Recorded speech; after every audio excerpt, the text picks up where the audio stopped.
아이의 문제 행동을 수정하기 전에 계획을 세울 때 전략 시트를 활용하면 좋다고 말씀드렸는데요. 우리는 지금까지 서진이의 예시로 전략 시트를 작성해 봤습니다. 전략 시트는 가장 먼저 목표가 되는 행동, 즉 타겟 행동을 적고 첫 번째 A, B, C를 기록한 다음 두 번째 사전 대응책 연구를 쓰고 세 번째 바람직한 행동을 작성합니다.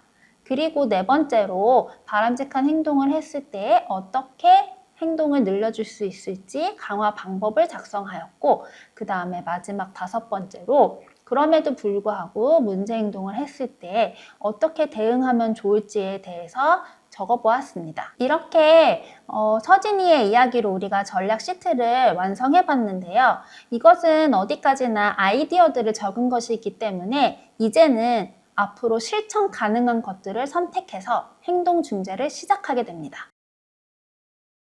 행동 중재라는 것은 행동의 앞, 뒤 상황을 바꿔주는 것이다 보니 부모님의 노력이 굉장히 많이 필요합니다. 먼저 사전 대응책을 실행하려면 부모님이 잊지 않고 실행해 주셔야 합니다. 아이가 문제 행동을 하지 않도록 먼저 기억했다가 시각적 스케줄을 보여주고 미리 말을 해줍니다. 간식을 주거나 하는 활동을 하기 전에 먼저 오늘은 과자 5개만 먹자 라던가 TV를 보기 전에 타이머로 몇 분을 맞춰놓고 보기 시작하자처럼 먼저 말해줘야 합니다. 아이가 문제 행동을 한 뒤에 아차! 하고 그거를 말했었어야 했는데 라고 하는 것은 전혀 문제 행동을 예방하는 데 도움이 되지 못합니다. 바람직한 행동을 가르칠 때에는 문제 행동이 나타났을 그 당시에만 가르치는 것이 아니라 일상생활에서 반복되게 연습이 될 수 있도록 가정 내에서도 시간을 정해두고 가르쳐주는 것이 매우 중요합니다.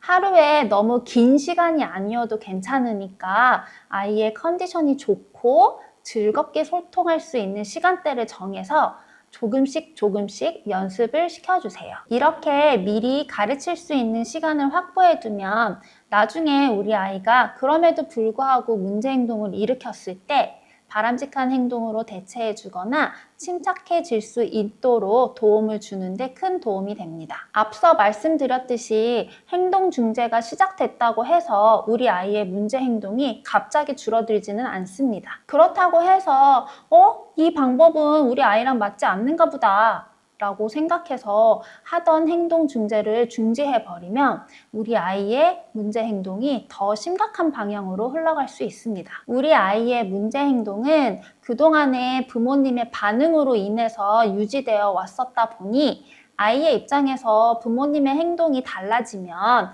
낯설어 할 수 있습니다. 그렇기 때문에 적어도 1주일에서 2주일 동안은 정해진 행동 중재 방법을 유지해 주시고 중재 시작 전의 문제 행동과 중재 시작 후의 문제 행동의 빈도와 강도를 비교해 주세요. 문제 행동의 빈도나 강도가 줄어들고 있다면 행동 중재를 그대로 유지해 주시고 그렇지 않다면 다시 한번 전략 시트를 보며 무엇이 문제였는지를 살펴보고 재정비해야 합니다.